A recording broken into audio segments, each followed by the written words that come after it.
the new luxury is not showing you the best car, show me how many families you feed. Alex Halkin pitched AI pricing in 2014, but nobody was ready. He built Competera by raising Ukraine's biggest seed round of the year, and the company has survived COVID and an invasion. Today, he runs AI at a 90% margin, which in the Bay Area makes him something close to a heretic. We talked about why he tells founders venture money is the most expensive money there is, and the storm he sees coming when the foundation models finally raise their prices. I'm Jacqueline Samira. Welcome to CEO Studio. Hey Jacqueline, my name is Alex Halkin. Yeah, I'm a CEO and founder at Competera. So tell me a little bit about your company. We do price optimization for enterprise companies, like mostly for retailers right now. Imagine this is how it's real AI, don't run on the LLMs, is actually dense neural networks, what triangulate multiple factors, what people considering before they purchase the item. And we dynamically recommend what price should be for that and that item. Okay, so before we get into the depth of that, when did you start the company? It was like 2014, right? This is an interesting story, yeah. Originally, I pitched this in 2014. Okay. Also the same year was OpenAI was founded. Yeah. But it was too early for AI running this stuff. And officially, we registered end of 2018. Okay. Yeah, and get the first customers in 2019. It was a big research project behind that, and really complicated story how to run it efficiently and calculate it with the right price. It's actually 4 years of research and bootstrapping. What were you doing before? It's a true story. I actually run, and I own my outsourcing company. That company was acquired by a big consulting company. And my job became to actually optimize their different workflows and actually free up the times of partners and analysts. Is actually where I found there's a huge gap in how people run pricing in Excels, and I feel like we can do something better with machine learning here. Yeah, this idea came on my previous place, yeah. So what was the gap you identified? How were they pricing things? I'm assuming you were working for big retailers at the time. What's their pricing strategy? Yeah, correct. Honestly, it was huge Excels and still big corporations using those Excels and consulting companies who are advising you on the price based honestly only on the two parameters, how your price change actually driven by your sales change. It's called price elasticity. And it's a very simple model that triangulate all this data, and there's two parameters where I feel like the consumers are different, especially in different locations in the same city, can be completely different customer intent. But that time it wasn't possible to do it on Excel, like without machine learning, but machine learning wasn't the thing. But yeah, my diploma at university was around electronic nodes. Actually, I touched machine learning in 2005. Can you imagine when the first neural networks appears? We built the model that can tell you this is apple or banana without the camera. Wow. Yeah, and this is, as any engineer, like still is a powerful stuff, but honestly, that time was really intensive on compute and very expensive. Yeah, but then, I back to my boss and say, hey, look, we can consider multiple factors, not only how competitors move or customers move. We need to triangulate the weather, the store location, the marketing expenses, the store, other products on the shelf. It was kind of couple parameters what we need to triangulate. I call it the demand elasticity to understand how people react in that particular moment, in that particular location. And it was a great task for machine learning models. Back in the day. So fun. Can you bring it down and ground it in reality? Can you give some examples of a product or good that you could have this type of elasticity around? Is it like the clothes we wear? Is it like a banana or apple? Yeah, this is quite boring B2B stuff, but honestly, this about, imagine like you have we owning with you a couple stores, maybe small convenience stores, and we know that some stores stay nearby train station where there's like more traffic, right? And people are more in rush, and we can actually a bit more charge for the specific item, not crazy a lot, as sometimes we see the retail does and losing the demand. And to find this small adjustment, this is where machine learning can help you to understand, hey, this, for example, banana, drive you the traffic. Don't touch the banana price. Yeah, I see. Increase price on the sneakers or maybe a snack a bit. And this is a small adjustment, a 0 point something% on the item, not this crazy like dynamic pricing what people does before.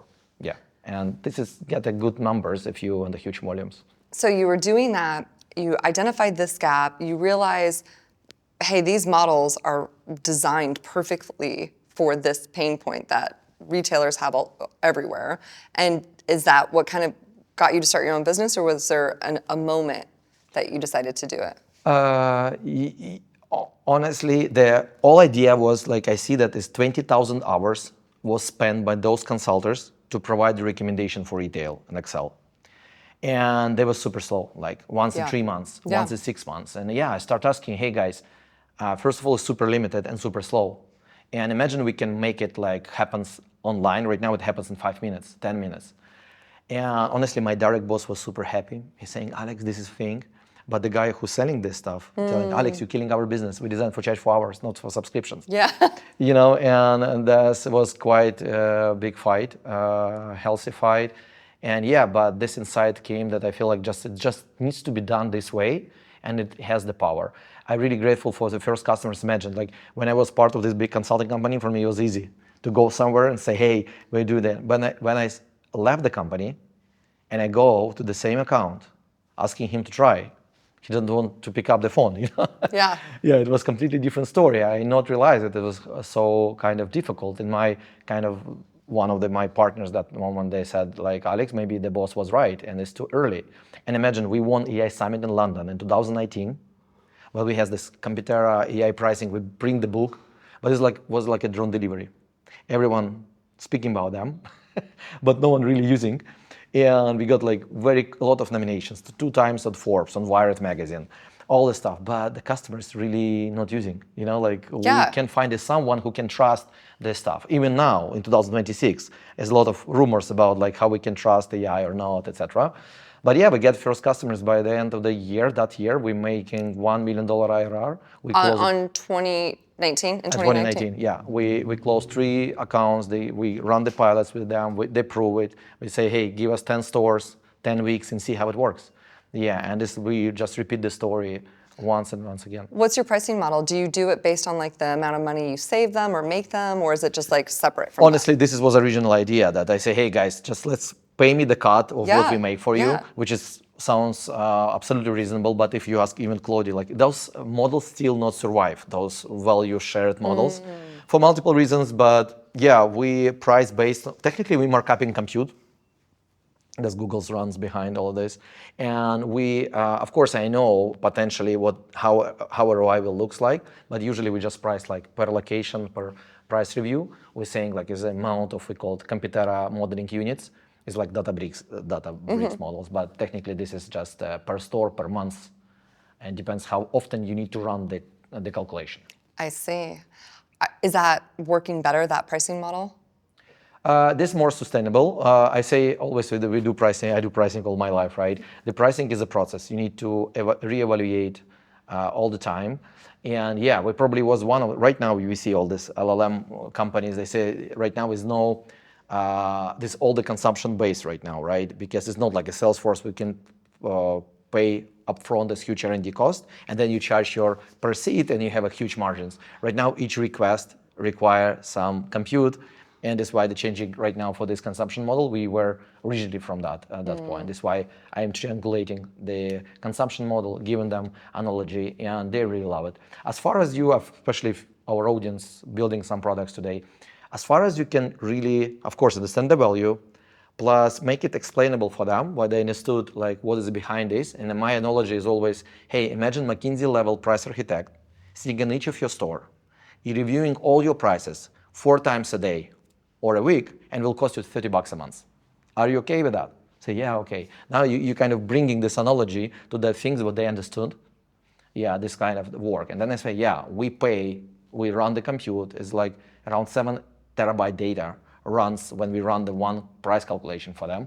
But for usual person, this means 7 terabytes, is it expensive or not? I don't know. That's why we kind of bringing the analogy to real human that can just think what 10 times more efficient, 1,000 times more efficient than human, and cause the friction of the cost of man can do this. Yeah, I mean, I can imagine like any of those like big companies, when they're charging $700 an hour and they're billing 20,000 hours, they're like, no, let's not change that gravy train right now. Correct. And this, you're very right in your assumptions. What do you think, this is more theoretical and not relating to your business, but just to this like general theme. How do you think these consulting companies are going to pivot now in the age of AI? You know, they already started. I saw this guy's rating. Every year they're publishing how many interns from those schools go to those big consulting companies, because like your dream career, right? Yeah, You yeah. finish like university, you go one of the intern to the big bank or big consulting company, and like average hiring rate was 150,000 people a year in America. This year was like 5,000. Are you serious? That's a huge drop. Yeah, like double check, but there's a huge drop on those kind of interns can find a job. And this is really one of the things, because I feel, again, good consultant, the guy who I used to be as well, with existing models, he is just 10 times more efficient. Yeah. You know, like and again, there's another research showing that the people who really can evaluate the output of any model, they benefit most of that, right? Because you know what you're looking for. You're reading, you say, okay, cool, great, and you just became more efficient. And this honestly created this kind of strange and very scary gap for me, because when I back to this big four organization, guess all these stupid reports, what you need to complete, they give it to me like on Thursday, I need to polish it till Monday. You know, the partner doing something, and this is how you learn, right? Making those kind of complicated, repeatable tasks, etc. And now we are missing this kind of layer. And I feel just the bar of the education just increased, that you need to be kind of more advanced and run those models. Yeah, and they're already pivoting. They're creating some pre-military models. You see, they deploy LLMs in-house to keep the control. Yeah. It's going to be, these next few years are going to be very interesting. I would love to learn more about your business today. So you raised, I saw you did a seed round in 2024, is that correct? Correct. We actually, we closed the extension of our seed round. As interesting, imagine we found the Competera 1 year pre-COVID. Yeah. No one knew it. Yeah. And we have 23 pilots scheduled and the COVID starts. And the problem with the COVID, no one knows when it finished. Yeah. And my pitch, you see, the same, like give me 10 stores and see how it works. And we technically can start piloting. No, because everyone's shut down. I'm paying Google every month because I need to keep data flowing. Google not accepting any excuses at the time. Yeah. So guys, you need to just shut down. We need to wait. And then like as soon as COVID ends, like everything is blow up. Then war in Ukraine unfortunately started, and we did have some customers that were very affected. And I actually shut down a lot of big businesses what was working with us at that time. And yeah, it was a great time for funding. And yeah, it's a fun fact that we are right now lending big corporations, Fortune 100, and they ask, Alex, who is backing you? I say, what does it mean? I say, no, who is backing you? I say, my cash flow is backing me. I say, no, it doesn't work like that in America. I say, why? Yeah, like I say, Alex, you need someone who we can trust. Also, they called my angels, my seed investors, to understand what's going on here, because it's quite interesting story, because because no one has a profitable business. Correct. My burn rate multiple is less than 1, which is absolutely not acceptable here in Bay Area. Yeah. And I feel like maybe I'm doing something wrong, but it's an interesting story. When I lent this first account, by the way, this company, or my consulting company, was one of our design partners. They really helped me to close the first deal. And we signed like very nice deals, £300,000 for the startup. It was me, my co-founder in token salaries, and one part-time developer. Nice deal, right? Wow, yeah. But there's always but coming in that story. I paid Google 260 at that time.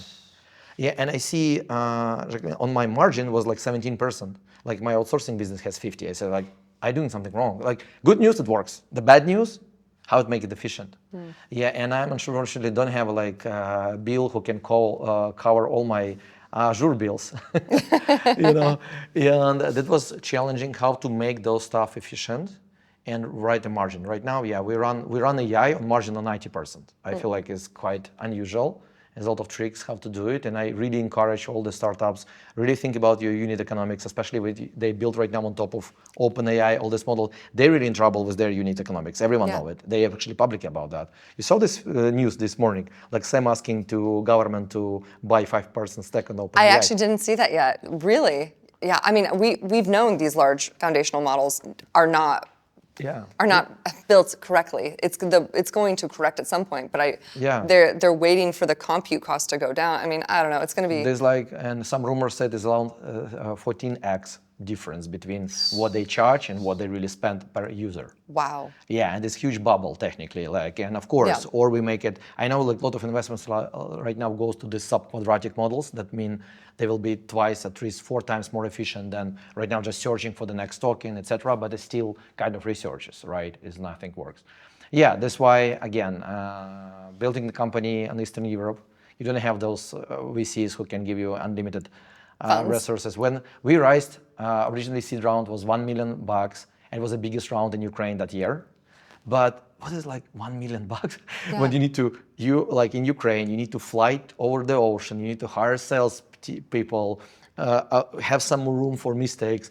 I had my friend Virgil, he said, Alex, he said, I've hired my VP of sales from the 6th try, and he raised like 100 million from Anderson Horowitz. And I say, I have no money for so many mistakes. I need to make it like on the first shot. Yeah, it doesn't happen on the first shot.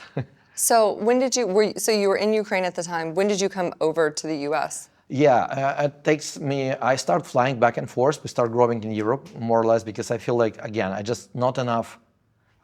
It's interesting also observation in my space that European enterprises, they're more agile. They're like trying more systems. They're not locked by these huge vendors like Oracle for 5-year agreements that they can't drift, you know. And I see that America, even still, you can't imagine, I don't want to mention the names, but the huge corporations run it all very legacy software, like 40 years old software in my space. In Europe, we don't have this blocker.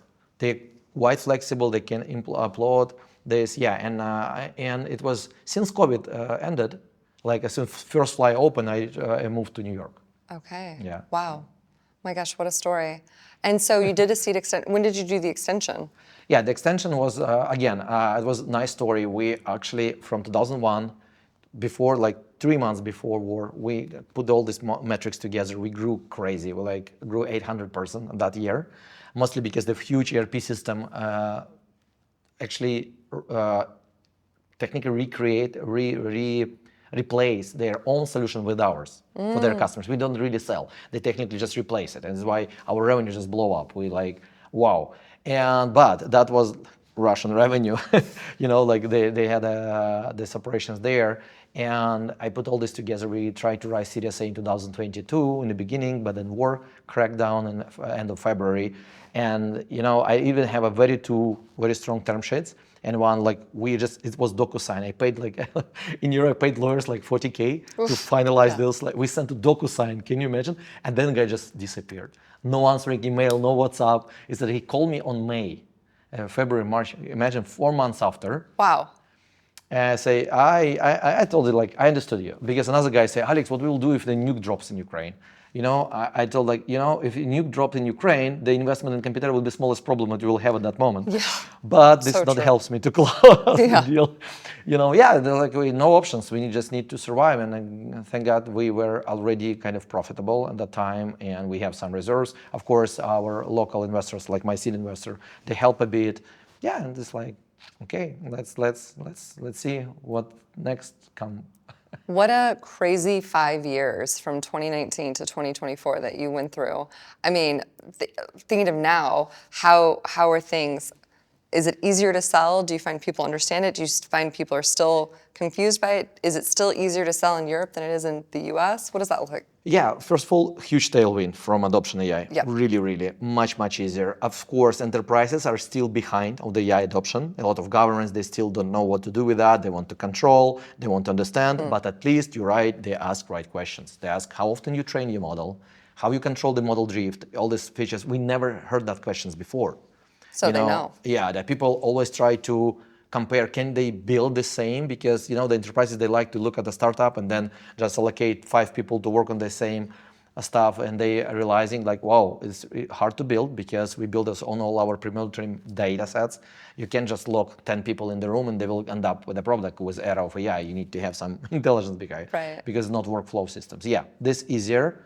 I feel like still, Europe move much faster. We triple our revenue in Europe, and America still. I feel like I need a more kind of time, and we right now signing a lot of cool partnerships that help us to bring this trust. That they need just to know you here. If you guys, someone who is listening us, building some B2B enterprise stuff, this is most about trust, not about technology. Even imagine, Jacqueline, we will with you buying like Formula One team or build a car. No one allow us to compete next season, right?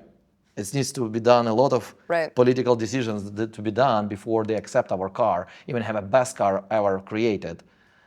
With all the regulations in place, all the certification doesn't mean you will be accepted to compete. This is what I feel like reality of enterprise sales looks like. But that's getting better because when they understand, okay, we definitely need it, and we land a few cool accounts. I still can't announce it, but the company is very well known, like globally. And they will be live all this year. Oh my gosh, that's incredible. I mean, I've been in enterprise sales before. My husband's also an entrepreneur, does enterprise sales as well. And it is so painful, especially because like you said, it's trust. It's not what it is, it's trust. And so if you can get one or two flagship accounts that you can then use, and sometimes they make you sign an NDA and you're like, let me use your name, please. They actually, you're right. We're giving discounts because they fight to not announce. We have very well-known grocery chain here. And still, like 5 years, we can't mention. They're super strong. No. Especially imagine, they feel like my software for them is like secret weapon. And then they don't need to know the competitors to use it, plus consumers, that they use some specific software for pricing. Of course, they used to use before even worse software, what they built in-house, which is can increase your price 10 times because of high demand. They think there's high demand. We do it much more efficient and safe. But this kind of sensitive area. Well, I mean, I think it's like a great example is when eggs were like going crazy at the supermarkets all over the place, and there's definitely been misuse of pricing that we've all experienced on our side. So what does the future look like for you guys now? Are you focusing more on the technology, on sales, kind of a mixed bag of everything? I feel like we're like truly like scale up. At certain point, I had a very interesting meeting with Anderson Horowitz team. Like they logged 2 hours meeting, and all my friends, Alex, you just landed, and they booked like 2 hours meeting with you. It means that they're investing. I say, honestly, I saw their questions. They know. They just want to learn more, but of course I will go. And they told me like interesting analogy. They said, Alex, you're like a teenager. You're like a too big for small fund, but you're too small for the big fund. This is what happens when like we not raise the money, but have this double-digit growth, and say probably like. And this for us right now, the metrics of the Series B, C company appears, but same time legally we never raise Series A, which is for me like I hope we will.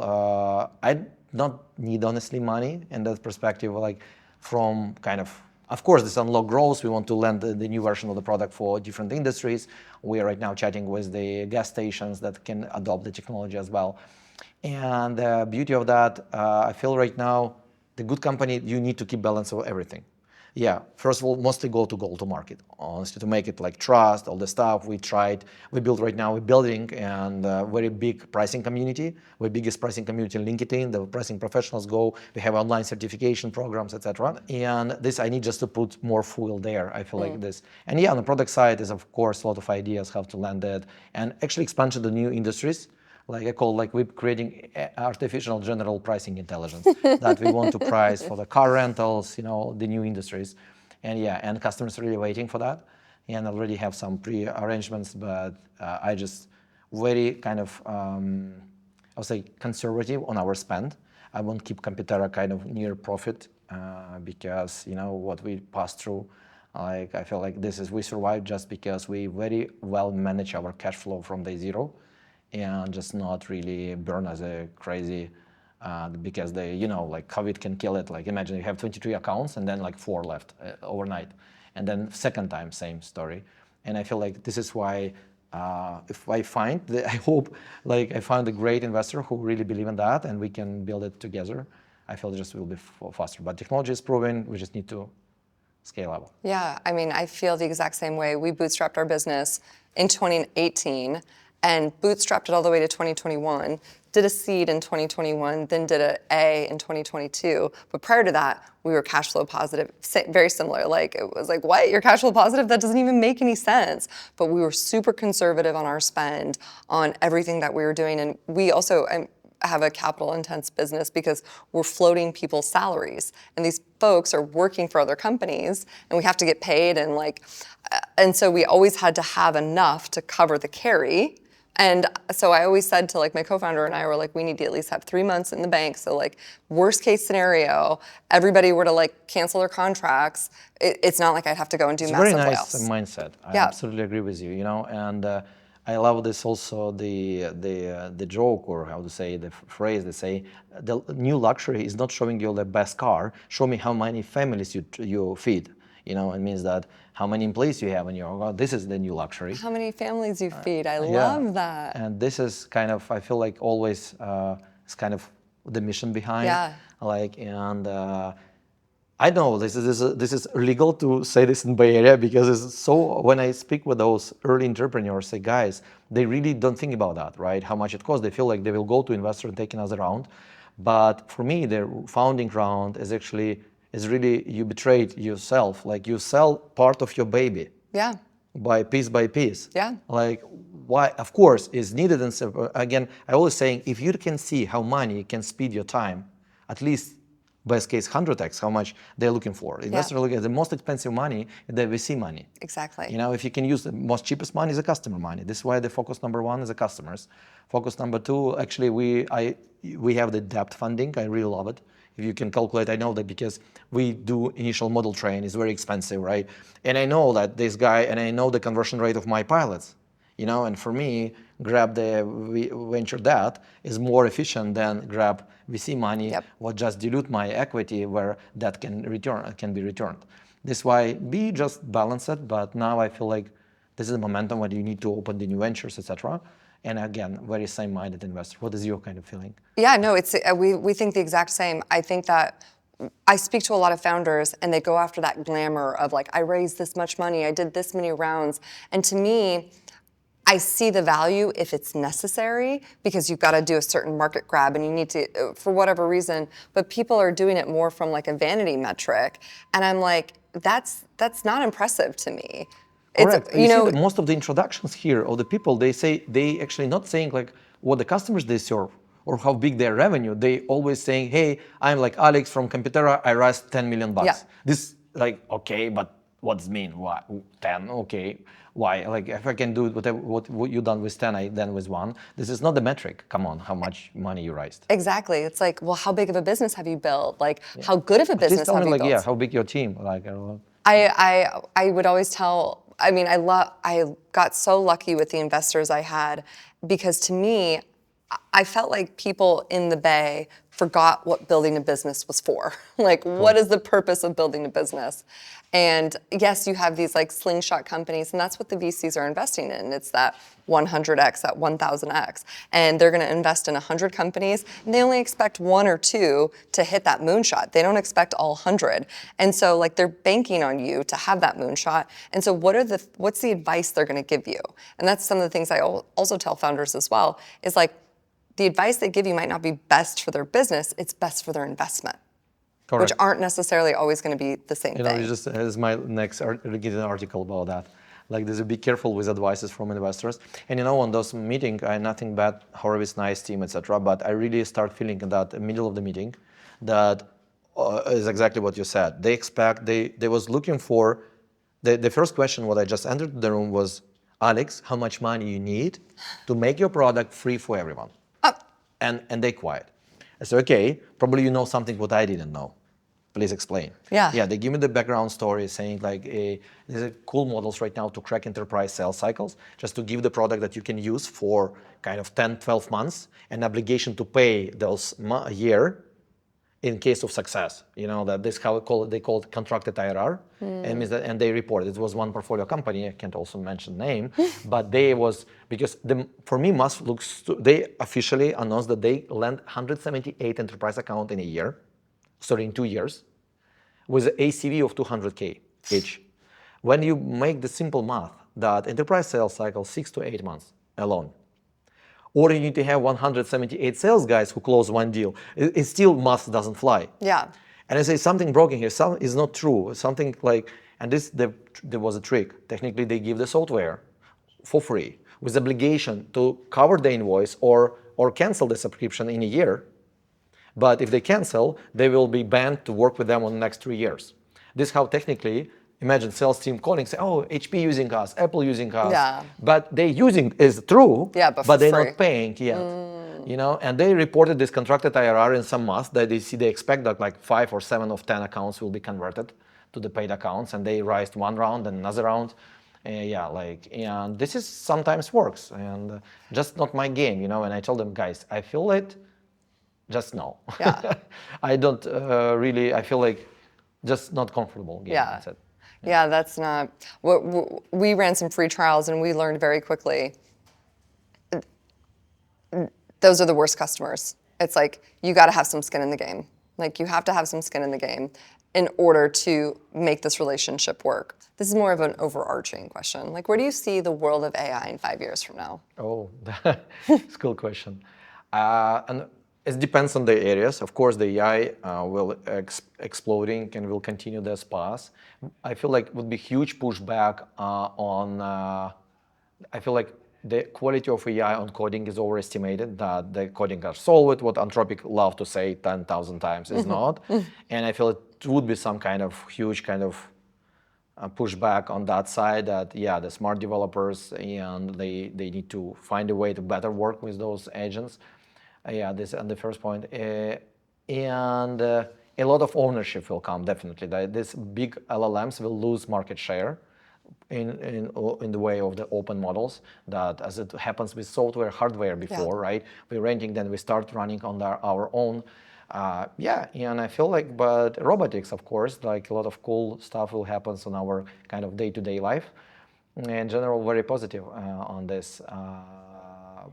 But yeah, especially if we survive through those crazy broken unit economics on All of it. On all of it. Because what I'm scared that your company or my company, they not built on top of token consumption, right? Yep. And if you, but what I'm worrying about, a lot of investors investing, I saw it like in the numbers, like 1,000 AI SDRs was invested in the last 2 years, 1,000. And of course, several will survive, but imagine even all those money goes there. Plus, they will be pushed back. OpenAI, they raise the prices, guys. I feel like they will raise the price. The question is how and when. Not like probably subscription will go on the token consumption, etc. And a lot of businesses will just fall back. It means that they fall back. A lot of investors would be disappointed, and the money from the market will disappear. This is why I just be prepared for the next 5 years for this kind of small storm on the ocean. Yeah. But in general, definitely, this is, I'm waiting for that. I pitched AI pricing 2018. Yeah. No one say like, oh no, it's impossible. Now everyone like, do you have it? Like when we can start? Yeah, definitely. Wise words. Yeah. Thank you so much, Alex. This has been a Thank great you for inviting me. conversation. Yeah.